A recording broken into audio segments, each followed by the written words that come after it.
Assalamu alaikum wa rahmatullahi ta'ala wa barakatuh. My dear respected listeners and our lovely mentees, today inshallah we briefly want to have a look at the areas that we should carefully take our time to mentor or to try to look like our mentors in those particular areas. That is, in other words, the scope of our mentorship. If we want to mentor somebody, in which areas do we need to mentor somebody? Normally, when we talk about mentoring, so many of us might have narrowed it to professional mentoring. In any field at all that we find ourselves, we want to develop some kind of skills, and for that matter, somebody who knows it better, we go closer to that particular person in order to learn from that particular person.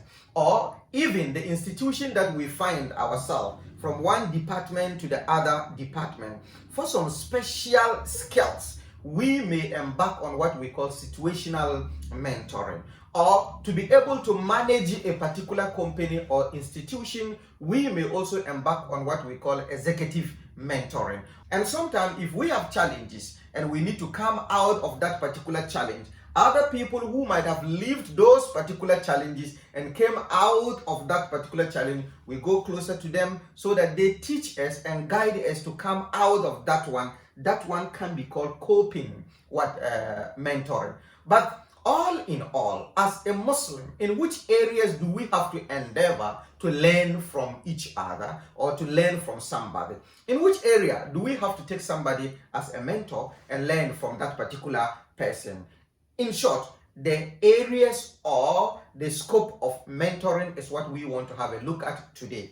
In our previous episode, 1, we had a look at the significance of mentoring.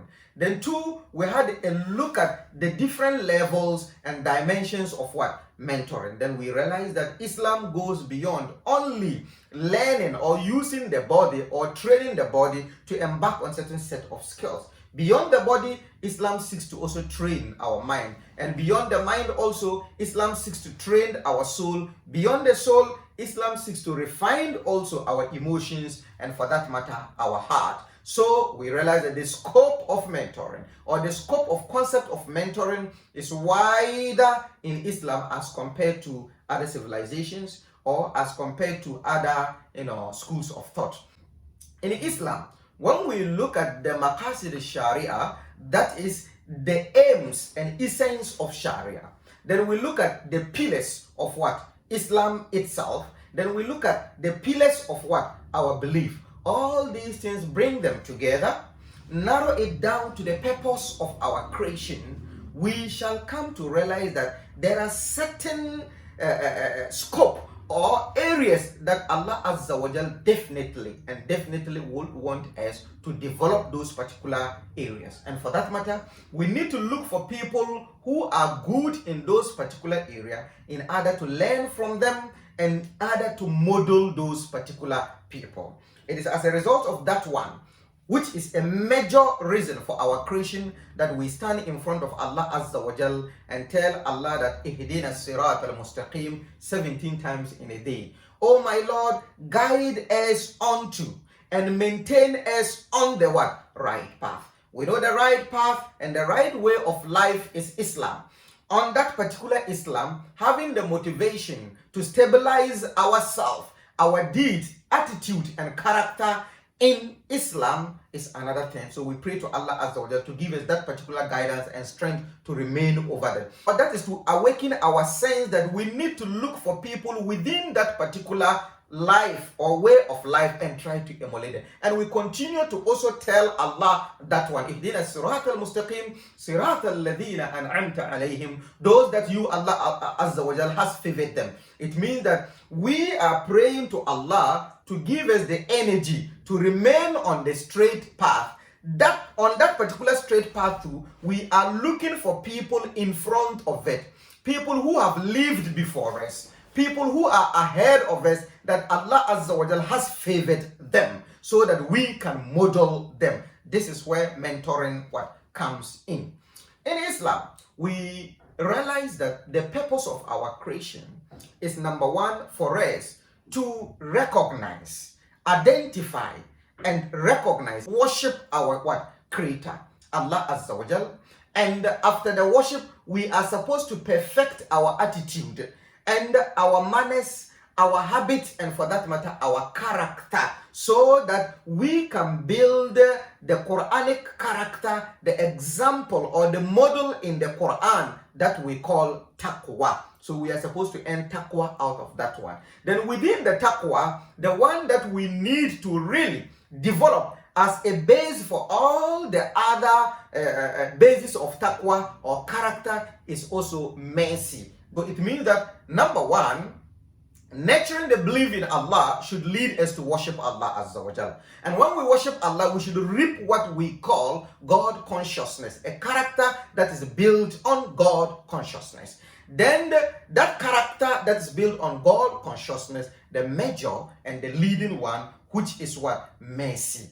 Kindness and generosity, helping each other to portray what? Mercy. This is the major reason why Allah Azza wa Jal created I and you. And if this is the reason, it means that on the day of judgment, all that we should have done on this particular earth, our struggle to model somebody or to model a mentor should have been in these particular areas.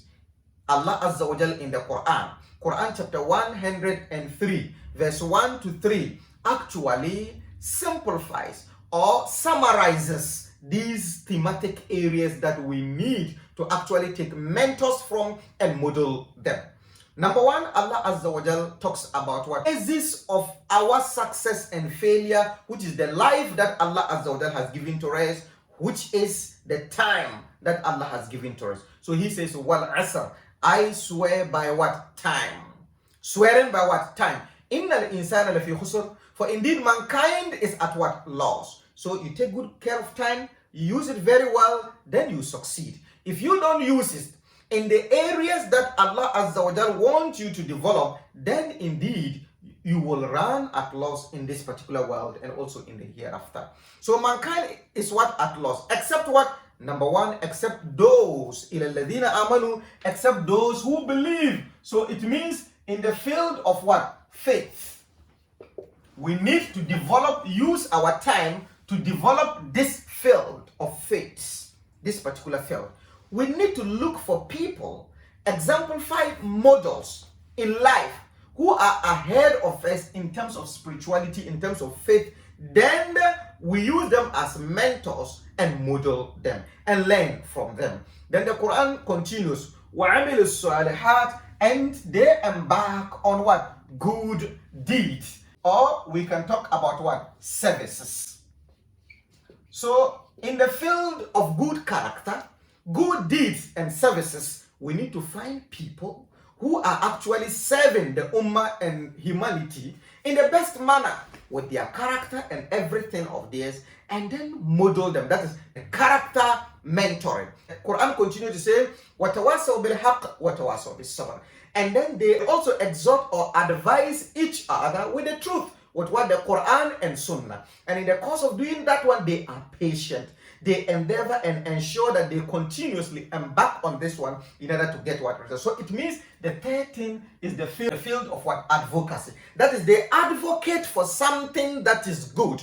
They advocate for that which they think is good to them and then to what? Their social environment. They ensure that whatever they think is good here and whatever they think is good here in the faith level and then also the deed level, that is the spiritual level, their soul and then their heart, whatever is happening over there, they make it affect the body. Then from the body to whatever they have applied and they think is good, they also advocate for other people to also embark on the same thing. So that is what the advocacy, or sometimes we call this one da'wah.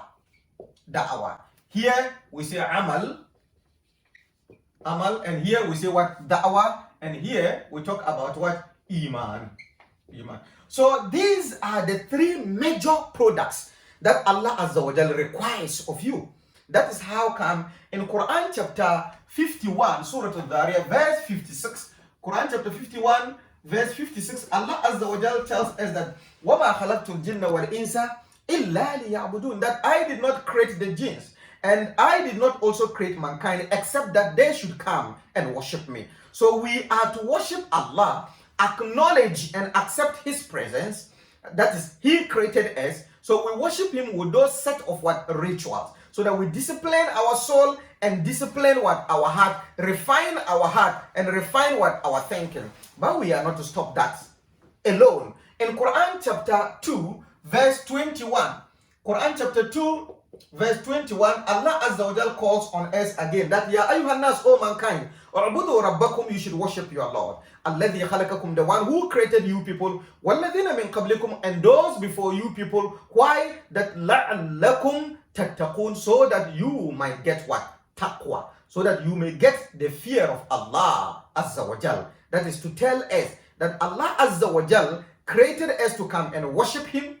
Then out of that particular worship, we are to get God consciousness, vigilant in whatever we are doing, so that we do it perfectly and let other people also benefit from us. That is taqwa. Rasul sallallahu alaihi wasallam tells us that wama arsalnaka illa rahmatan lil alamin, that I was not sent onto this particular earth except that I was sent to come and become a mercy, to come and portray mercy, or to come and be a mercy for the whole of what creation, for the whole of what the world. So Allah Azza wa Jal created us for those major purposes, and to get those major purposes, what we are supposed to develop in order to achieve those major purposes, our iman, our belief, then our services, our behavior, our personality, then advocacy. These are products that we need to develop. More or less, Allah has put us in a kitchen and has given us time as a raw material, and he wants us to produce these things. He wants us to produce these three things. Now, Rasul sallallahu alaihi wasallam, in a famous hadith, that is in the Tirmizi, hadith number 2117, tells us that لا تزال قدم عبد يوم القيامة حتى يسأل عن عمره فيما أفنى. That on the day of judgment, a servant will not be allowed to take a step until he is asked, he is questioned on these particular things. 4 things that Rasul sallallahu alaihi wasallam mentions. Number 1, that the time, at the beginning of this thing, God Almighty Allah talked about what? Time, and proceeded to talk about this. And that is Quran chapter 103 verse 1 to 3. This one, that's the product here that Allah has mentioned. Rasul sallallahu alaihi wasallam in Tirmizi, hadith number 2417. In Tirmizi, hadith number 2017. Number 1 talks about time. That an umurihi fima afna, your entire life. Where did you spend your entire life? That is what the time. Then he continued to, number 1, talk about knowledge. That your knowledge, where did you spend your knowledge? That's one thing. Number 2, then he said your wealth. Your wealth. Where did you get the wealth, and how did you spend the wealth? Then number 3, Rasul sallallahu alaihi wasallam talks about your body, your health, and in other hadiths he talks about your youthful exuberance. That is your capacity, your ability to influence your own body, and your ability to influence your own environment. So beyond the health and beyond the strength and beyond the energy, I call it capacity. Capacity, that is your ability to be able to influence yourself at that level. We call it what? Health. And then as the energy moves from you in different dimensions to affect your social environment, then we can begin to call it what? Capacity, or we call it power. That is the ability to use that particular influence to do something else. All in all, we realize that as if Allah Azza wa Jal put us in a kitchen. Allah Azza wa Jal puts us in a kitchen. And in that particular kitchen, Allah Azza wa Jal wants us to produce 3 basic products. 3 basic products that Allah wants us to produce. Number 1, Allah Azza wa Jal wants us to produce iman. That is faith or spirituality. In the field of spirituality, Allah wants us to produce iman. Then Allah wants us to produce good deed or services. So our deeds, amal, that we will call service. What service or what character are you going to display in this particular world for other people to benefit from you? Then Allah Azza wa Jal talks about advocacy. That is da'wah. that we can call what? Da'wah. Allah Azza wa Jalla. So these are products that Allah wants you in Quran chapter 103 verse 1 to 3 that Allah wants you to develop. Products Allah needs from us in Quran chapter 103 verse 1 to 3 that Allah needs from us. Then Rasul sallallahu alaihi wasallam in Tirmizi hadith number 2417 also is giving us the raw materials to be able to produce these things. The raw materials to be able to produce these things. Number one raw material that Rasul sallallahu alaihi wasallam mentioned is what? Ilm, knowledge. Then number two raw material that Rasul sallallahu alaihi wasallam mentioned is also our wealth or finance. Number three raw material that Rasul sallallahu alaihi wasallam mentioned is also our health or energy, that is the ability to influence your social. So if you look at it, there are 6 major areas. These are the basis to help us to be able to achieve whatever we want to achieve on earth, because these are the fields on the day of judgment that we shall be held accountable. So do we want to mentor somebody? We have to ensure that in these areas we have people that we are going to mentor them. In the field of spirituality, people you think they are spiritually afflicted and good, that you want to look at them and model them. Then in the field of what? Services and character, good character that they are serving for people to benefit from them, or professionalism, whatever they do with their body to benefit their social environment. We look at people, it could be teaching, it could be medicine, it could be engineering, it could be any other profession at all. That profession plus their personality and character that they use to run that particular is a field that you need to get somebody in that particular field to model that particular person. Then in the field of da'wah, قُلْ هَذِهِ سَبِيلِ, say this is my way or this is my profession. أَدْعُو إِلَى اللَّهِ, I call people to Allah Azza wa Jal, ala basira, on sound insight, knowledge and wisdom. Then he says, Ana wa man ittaba'ani, I and all those who are my followers. It means if you follow Rasul sallallahu alaihi wasallam, da'wah is a must profession for you. You need to use your profession to proclaim Allah Azza wa Jal. You need to use your profession to preach to people good deeds and good virtues and values, that you need to use your profession as a medium to do that one. So advocacy is the profession of everybody. It's a field that we need to develop, or da'wah is a field that we need to develop. We do da'wah to ourselves, da'wah to our family, da'wah to the people in our company, and da'wah to the people within our community, within our nation, and then globally. Then also in the field of what? Health. Our own body, we have the responsibility. Our body has rights over us. So we have the responsibility to ensure that we take good care of our body, to be able to control, get health, energy, to be able to control our body, and then move in our immediate environment to also control our immediate environment with our manpower, our mind power, and all the available capacities that Allah Azza wa Jal can give to it. So it's a field that we need to develop it within our vision, and for that matter, find people over there to be able to mentor us or to be able to train us.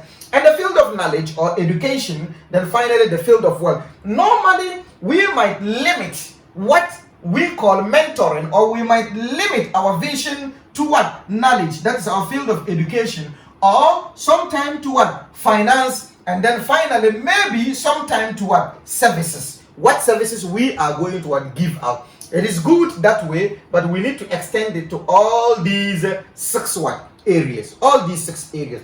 Now Allah Azza wa Jal tells us in Quran chapter 6, that is Surah Al-An'am, Quran chapter 6 verse 165, that وَهُوَ الَّذِي جَعَلَكُمْ خَلَائِفَ الْأَرْضِ, that it is Allah Azza wa Jal who created you and made you as successors of each other, one generation to the another generation. Or he has made you as his successor or his vicegerent among all the creation of Allah Azza wa Jal. Allah Azza wa Jal created us to come and represent him on this particular earth, or to come and take over the management of this particular earth. It means that among all the other creation, if any creature has a challenge, we are to come and solve that particular challenge. Within this one, Allah says, وَرَفَعَ بَعْدَكُمْ فَوْقَ بَعْدٍ دَرَجَاتٍ. Our responsibility of succeeding each other, taking the mantle of responsibility from each other, Allah says He has put it one level to the other. Some have lower level, some have medium, some have higher level. Everybody and his what? Levels. وَرَفَعَ بَعْدَكُمْ فَوْقَ بَعْدٍ دَرَجَاتٍ. And He raised you on each other as level. Why did Allah Azza wa Jal do that? That لِيَبْلُوَكُمْ فِي مَا آتَاكُمْ, so that He will hold you responsible in whatever He has given to you. Allah Azza wa Jal tells us in another verse again that ثُمَّ لَتُسْأَلُنَّ يَوْمَئِذٍ عَنِ النَّعِيمِ. And then on that day, Allah definitely on the judgment day will hold everybody responsible for any resource or for any blessing at all that Allah Azza wa Jal has given. Last week we mentioned the resources, the basic resources. Each of the basic resources, Allah is going to hold as responsible and accountable for them. So from this particular verse, it is apparent that Allah has raised us in levels, from one level, and each of the level He's going to hold us accountable. That is to tell you and I as Muslims that our vision or our areas of mentoring should not be limited to only what? At one level. No, it should move from one level to the other level. The individual level, then from that level we move to what? The family level. Then from the family level we move to what? The organizational level. Organizational level to the community level. From the community level we move to the national level. Then from the national level we move what? Globally. Now, to support us understand this one very well again, Rasul sallallahu alaihi wasallam in Bukhari, hadith number 5200, he tells us over there that kullukum ra'in wa kullukum mas'ulun an ra'iyatihi, that each and every one of you is a shepherd, and each and every one of you is responsible for whatever you have been given to take care of. So it means that on this particular earth, whatever blessing and ni'mah that Allah has made you His vicegerent, that is to be in His place and take care of that particular blessing and be the distributor of that particular blessing, we shall be held responsible. So Rasul went on mentioning each and every leader shall be held accountable for all those that are under him. And as a man, you shall be held accountable for the family that is under you. As imam, the same thing, the followers under you. Then as a wife, all your house and the children, Allah is going to hold you accountable. That is to tell you that, look, we are not to mentor or to just look at one mentor and then learn something from him and remain at that particular level alone. We need to go beyond the individual level. This is the individual level. Within the individual level, we talked about the heart. Then from the heart, we talked about the soul. From the soul, we talked about the mind. Then from the mind, we talked about what? The body. This is the individual what? Level. And at this particular level, at the individual level, as we saw, we are to what? Mentor or design our vision in 6 areas in order to nourish each of these particular stages. That is the area of belief, then the area of services, or deeds and character, then the area of advocacy, then the area of knowledge, then the area of finance, and then also the area of what? Capacity. That is our health. But we are saying beyond this particular individual level, we need to move to what? The family what? Level. This is the family cycle.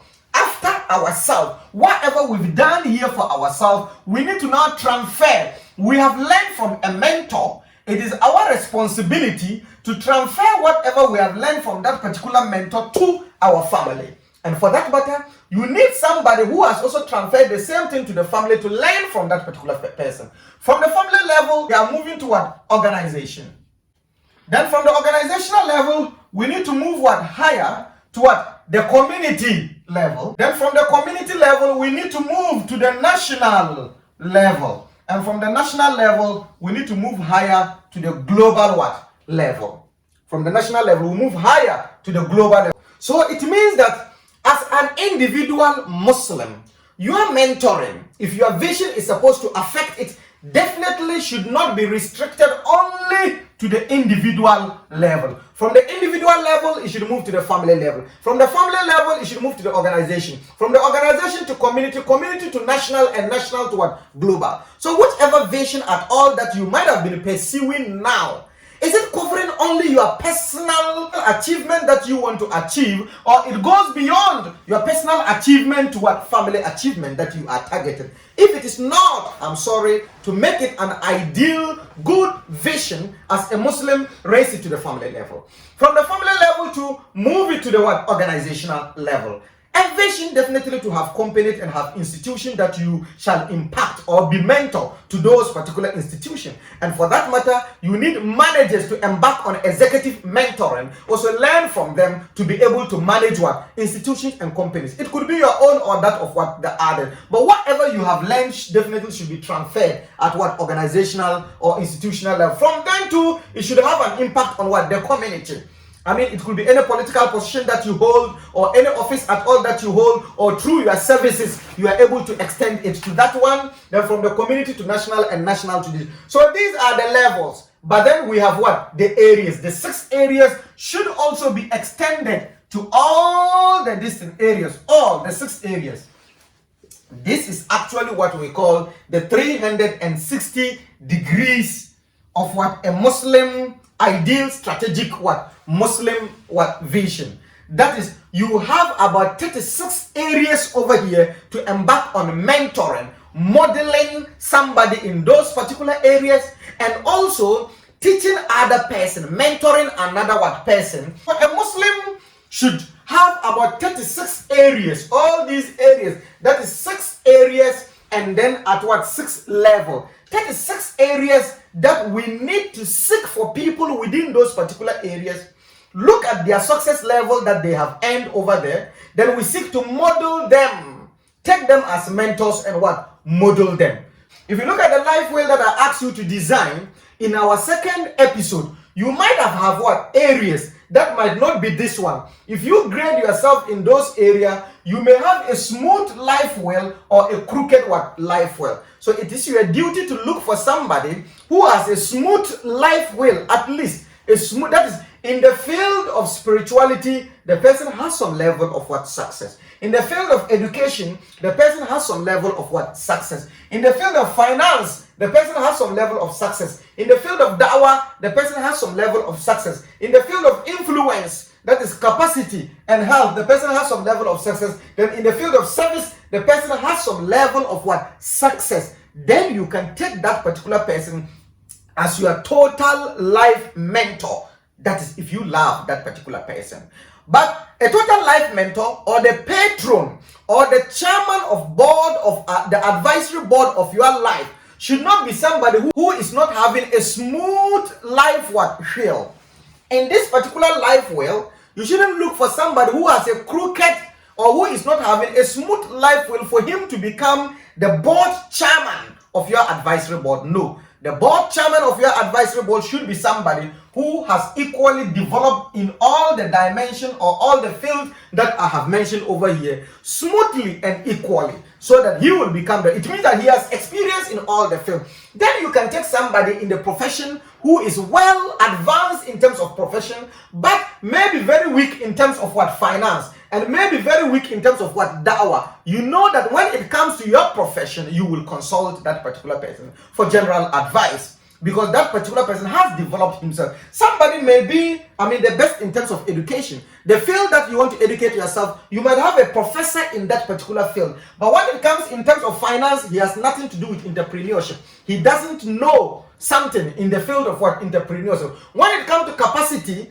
or influence in the community, influence in politics, nothing, he has nothing to do over there. Dawah, he has nothing to do over there. Then spirituality, he's very weak in terms of spirituality. And then services to his faith, the only thing he knows is what? The book in that particular field. Then it means that that particular person can also become what? Your mentor in the field of what? Academia or academic mentor, but not the overall board chairman of your advisory board. May Allah Azza wa Jal have mercy on us. In this particular episode, I believe that we've had the overview or the outline of how advisory board of our personal life should look like, and who should become the chairman of our personal advisory board. Till next week when we shall be having another episode. We say subhanakallahumma wa bihamdika nastaghfiruka wa natubu ilayk. A'udhu billahi minash shaitanir rajim. Bismillahir rahmanir rahim. والعصر إن الإنسان لفي خسر إلى الذين آمنوا وعملوا الصالحات وتواصوا بالحق وتواصوا بالصبر. صدق الله العظيم. السلام عليكم ورحمة الله تعالى وبركاته.